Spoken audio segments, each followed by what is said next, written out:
Hello guys, this is going to be a commentary, but unusual in the sense that this is going to be a voiceover on a PC gameplay. Usually I do voiceovers mainly on Gears of War, and the reason why I'm not doing that is primarily because it's kind of set in stone that Gears of War as a franchise is pretty much dead. If you go online and look at the population numbers, particularly in ranked, you really the amount of people playing is really low, pretty much the all-time low in the franchise. I went back to playing some Gears of War 3 yesterday. Still a pretty fun game, but I can't really go back and continue to play it seriously because of all the drawbacks that were in Gears of War 3, mainly because of the stopping power, the overpowered rifles. The grenades are very overpowered. The ability to plant grenades, which slow down the overall game, the uneven hitboxes. There's various drawbacks towards that game that really prevent me from getting back into it after getting a feel of how Judgment played out. Now, the way I'm kind of talking, it seems that Judgment was actually a good game because I can't really get back into Gears 3 because of the way I used to play Judgment. But the reason why Judgment sort of fell off and became lackluster and eventually dying is basically the presentation of the game and the overall way that I think it was either People Can Fly or Epic tried to approach the franchise and trying to spice it up in their own way or change the overall mechanics.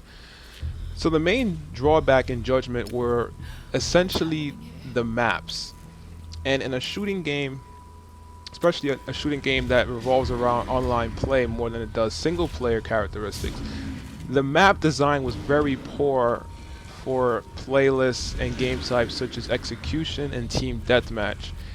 The maps were very asymmetrical, so they played out very well for game types like free-for-all, where you don't want to have boxed in symmetrical maps because of the random spawns all over the place. So Epic's mindset with the map design in Gears of War Judgment was a double-edged sword, in the sense that it was great for free-for-all, but it was horrible for playlists like Execution and Team Deathmatch.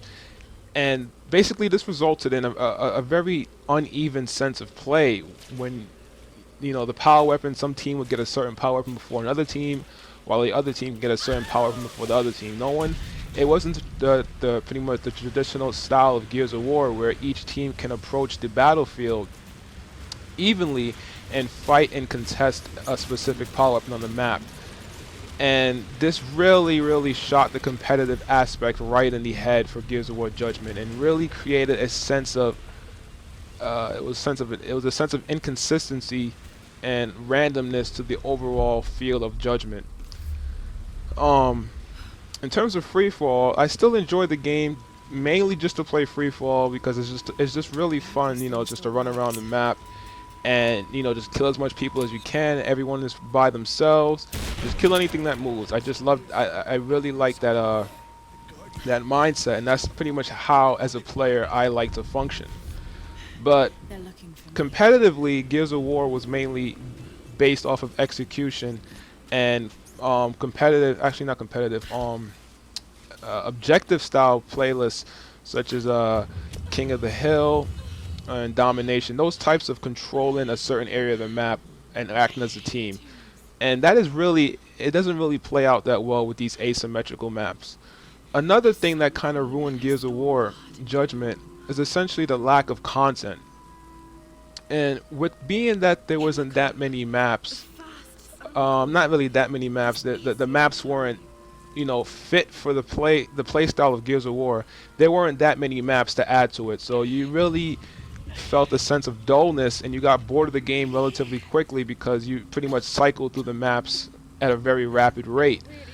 And it really felt as the way Epic was giving out these downloadable content, it really felt that these maps were forced and rushed out, or maybe these maps were already made previously with the creation of the game, and they felt that they could just hold the game, I mean, hold the maps back and just slowly spread out their release dates.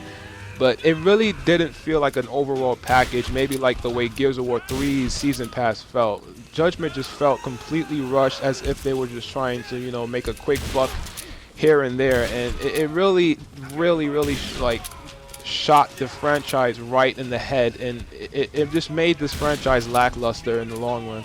It really brings back memories of how Gears of War 2 and some of Gears of War 3 and Gears of War 1, but Gears of War 1 and Gears of War 2, those were Gears of War at its prime. It was really, when those games were out, you couldn't really catch me on another shooting game because they did not have that sense of spark, that sense of unique characteristics, and that sense of, you know, just, it's just an intense feeling when you was playing that game. When you win or lose, it was just enjoyable.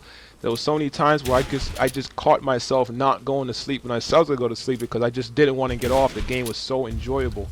Now with Judgment, I catch myself wanting to get off, and I just got on the game because it's so lackluster. It's like I have to force myself to continue to play Judgment. And I would love to make some videos for you guys, and you know, like make some more tutorials and like some helpful videos, but it's like this game is, as I can pretty much simply put it, this game is just incredibly boring to me. It's just, I can't really play this game for long. I get on, I play a few quick matches because you cannot play ranked at all because there's no one playing it, and then it's like there's no sense of, you know, challenge, and it's like GB in a sense. I don't really like to play team-based games. I'm more of a lone wolf type player, and like I said before, I'm not going to play 1v1s because it's so like patience-based. A lot of players are afraid to move from their area, and I cannot play a game like that. That's what I like about free fall. You really can't stay still and win that playlist. You have to move around. You have to fight. So Judgment, on the other hand, is sort of, I think it has a bug for some reason. So you really can't play this game in LAN competitively because I think you have to have the consoles connect to the Xbox Live servers in order for you to create a system link session, rendering LAN mostly useless. There was a recent tournament, I think it goes by the name of was it NJ Halo of some sort. It was Gears of War Judgment was one of the games in this tournament, and all of the players that wanted to go there and compete had to be sent home with a refund because the Gears of War Judgment does not work in LAN unless all of the consoles are connected to Xbox Live. So I'm not sure if this is a giant glitch or a bug that's been overseen by the developers or if this was intentional, but by the looks of it, Gears of War Judgment competitively is sort of dead, which then leaves you to play the game public, and you do find your share, you know, challenging moments in free fall. I like to get into a free fall match and, you know, have the opposing players be preferably on my skill level because it's fun to have enemies be as good as you are, or it's even, to me, it's more preferable to have enemies that are better than I am so I can learn from them and become a better player. But the majority of the time it's mostly, you know, the casuals playing the quick match, so it gets boring after a while when you're just constantly winning the matches and everyone leaves and you're just left with bots. So I eventually just get off the game and just start playing PC games, and PC really it does nothing wrong. It's like I enjoy this platform so much because it's at its core it's still a gaming platform, but it's like the technical capabilities of this platform is just always mind-numbingly amazing. I'm not sure if you can see it in this video or my previously released 1440p resolution PC gameplay videos, but the graphics are absolutely amazing. And to me, graphics may not be that important to you guys, but to me, graphics is a sense of connection to the game, basically. The better the graphics, the more I feel as if I am immersed into the game's world. Of course, the gameplay and the controls are more important, but honestly, if you were just to see a PC game, if you've never seen it, but if you was to sit down in front of a really, you know, a decently powerful PC playing a modern day PC title such as this game or Crysis 3, 9 times out of 10 you're probably going to sit there jaw-dropped drooling at how beautiful the graphics are. And it's like, it really creates a whole new sense of wow to the game and really kind of rejuvenate your gaming experience. Another thing I like about PC is the sense of freedom, and I'm going to talk about that. And it's basically the next gen consoles are sort of taken away from this sense of freedom, which is very vital. And Xbox One was the major culprit in this, and basically Microsoft sort of alleviated these issues by removing the DRM, whatever the hell they were trying to do. They removed most of the DRM for the console, the Xbox One, being that I'm not sure if there's still a fee for used games, but I know the console no longer has to be online every 24 hours, and I'm not sure if the Kinect has to be on in order to use the console. But the PlayStation 4 does look mighty attractive because it has none of these issues, and it's staying more of a gaming system at its heart than the Xbox One is. The Xbox One, the way it's described by the company Microsoft, it seems as if it's an entertainment TV tuner that can play games, while the PlayStation 4 seems like a gaming console that has other entertainment possibilities. So basically, the next gen consoles are a bit iffy for me. I'm not entirely sure if I'm even going to buy any of them, because by the looks of it, if I buy a next gen console, I am essentially downgrading my gaming experience, because the PC, if you don't want to accept it or not, it's pretty much the fact the PC is by far the best gaming platform to date. There is no better gaming platform. There's pretty much no argument to it. Yeah, there are other gaming platforms that might have the game that you prefer, but in terms of just the overall package and what you can do, the PC is like undisputedly the gaming champion. It's like you have everything. You have amazing technical capabilities with the graphics, you have mods, you have the online community, dedicated servers on all of the games pretty much. There's no online feeds even to play online.